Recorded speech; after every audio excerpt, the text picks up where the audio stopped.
dan diteladani. Mengapa tidak? Sebab mereka dipilih oleh Allah Subhanahu wa taala untuk menjadi sahabat kekasihnya baginda Muhammad sallallahu alaihi wasallam. Baginda Nabi sallallahu alaihi wasallam bersabda, "Aku diutus dalam generasi dan zaman yang terbaik di antara Bani Adam." Dari kitab Syifa. Oleh sebab itu, dari segala segi, zaman baginda Rasulullah sallallahu alaihi wasallam adalah zaman yang terbaik, dan orang-orang yang terbaik adalah mereka yang dipilih oleh Allah Subhanahu wa taala menjadi sahabat baginda Rasulullah sallallahu alaihi wasallam. Jadi double memang tongi. Jadi double ki. Dipilih untuk menjadi hambanya, menjadi sahabatnya. Jadi ya. Nah, lanjut. 1. Kisah undangan makan seorang wanita kepada baginda Nabi sallallahu alaihi wasallam sekembalinya mengantar jenazah. Ketika baginda Nabi sallallahu alaihi wasallam sedang berjalan pulang dari mengantar jenazah, utusan seorang wanita mengundang beliau makan. Baginda Nabi sallallahu alaihi wasallam dan para sahabatnya mendatangi undangan tersebut. Ketika makanan telah dihidangkan, orang-orang melihat baginda Nabi sallallahu alaihi wasallam kesulitan menelan makanan itu. Beliau bersabda, "Nampaknya ada daging kambing ini telah diambil tanpa izin pemiliknya." Wanita itu menjawab, "Ya Rasulullah, aku telah menyuruh seorang lelaki membeli kambing, tetapi ia tidak mendapatkannya. Sedangkan tetanggaku telah membeli seekor kambing.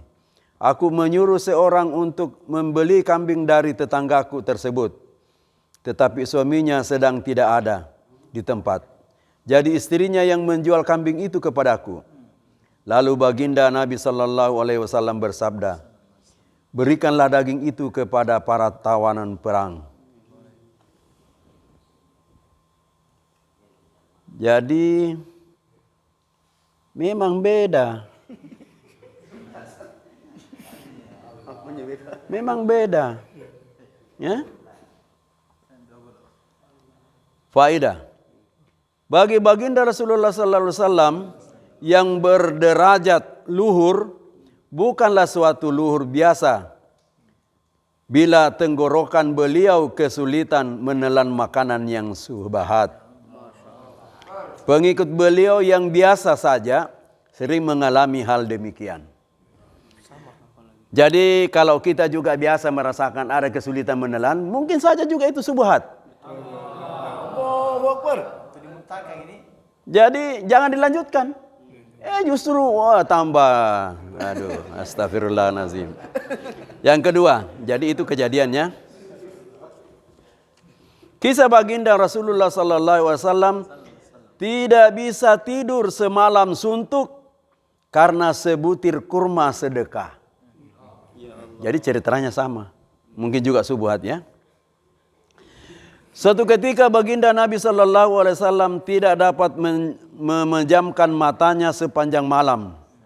Berkali-kali beliau membolak-balik posisi tidurnya sehingga istri beliau bertanya, "Mengapa engkau tidak dapat tidur, ya Rasulullah?" Beliau menjawab, "Tadi tergeletak sebutir kurma. Kemudian aku memakannya karena khawatir kurma itu terbuang sia-sia. Sekarang aku cemas, jangan-jangan itu karena sedekah."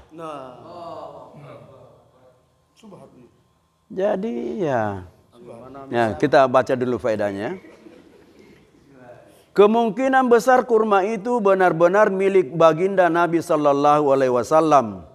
Namun karena sering datang sedekah yang diberikan orang melalui baginda Nabi sallallahu alaihi wasallam, menjadikannya beliau ragu dan membuat beliau tidak dapat tidur sepanjang malam.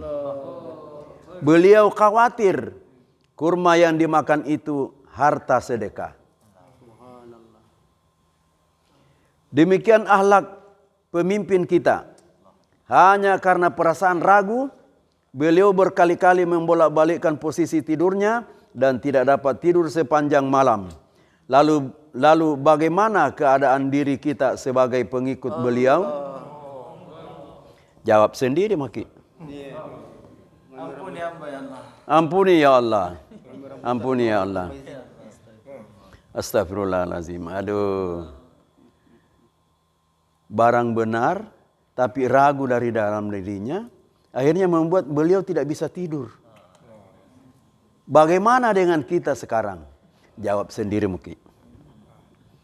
Yang ketiga, kisah Sayyidina Abu Bakar radhiyallahu anhu memuntahkan makanan yang diberikan seorang dari upah mantera.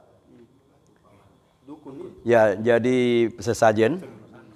Ya, diberikannya. Ya, baca dulu. Sayyidina Abu Bakar radhiyallahu anhu memiliki seorang hamba sahaya yang selalu memberikan golla. Jadi golla juga orang Bugis Makassar juga golla ya, gula kepadanya. Satu hari ia membawa sedikit makanan kepada Sayyidina Abu Bakar radhiyallahu an, lalu memakan sesuap dari makanan itu. Hamba sahaya berkata, "Tiap hari Tuan selalu bertanya kepadaku dari mana penghasilanku ini. Namun hari ini Tuan tidak menanyakannya." Sayyidina Abu Bakar radhiyallahu anhu menjawab, "Karena begitu lapar, sehingga aku tidak sempat menanyakannya. Sekarang jelaskan tentang makanan itu." Hamba sahaya menjawab, "Dulu pada zaman jahiliyah, aku bertemu suatu kaum yang membacakan mantra untuk mereka. Mereka berjanji kepadaku akan memberi imbalan terhadap jasaku. Pada hari ini, aku melewati perkampungan mereka. Kebetulan mereka sedang melangsungkan acara pernikahan. Maka mereka memberikan makan itu." Sayyidina Abu Bakar radhiyallahu anhu berkata, "Kamu nyaris membinasakanku." Kemudian ia berusaha memuntahkan makanan yang telah ditelannya itu dengan memasukkan tangannya ke dalam tenggorokan. Namun karena ia memakannya ketika sangat lapar, makanan itu sulit dikeluarkan. Lalu seorang memberitahu bahwa ia dapat muntah jika minum air. Kemudian ia meminta dibawakan semangkuk besar air minum. Ia langsung meminumnya sampai ia dapat memuntahkan makanan itu. Masya Allah.